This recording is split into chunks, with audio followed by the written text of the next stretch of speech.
In this problem, we'll solve a system of equations using the substitution method.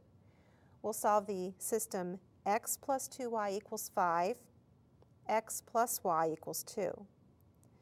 Now the substitution method requires us to solve one of these equations for one variable in order to substitute in for another variable. And neither of these are solved for x or for y, and I can choose which one I want to solve. I'll solve the first one for x. Pretty directly I can do that. Since x plus 2y equals 5, I know that x equals, subtracting 2y from both sides, the opposite of 2y plus 5. Now, I solved the first equation, I'll call that equation 1, for x. So I want to substitute this value into the other equation, which I'll call equation 2.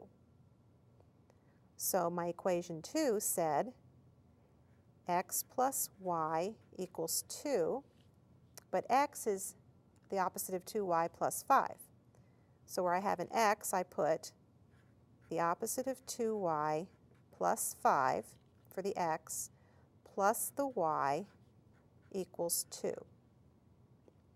Now I'm going to solve this for y. I have the opposite of 2y plus 5 plus y equals 2. I can remove the parentheses because there's nothing in front of them.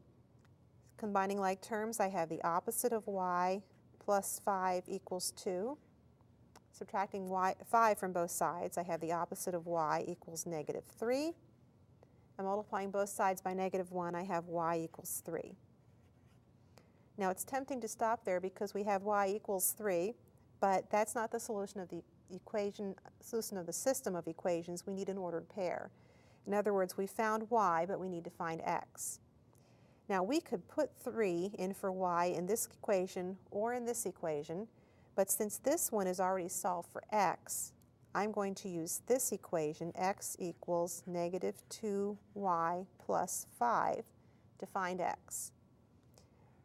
Substituting 3 for y, I have x equals negative 2 times 3 plus 5, or x equals negative 6 plus 5, or negative 1.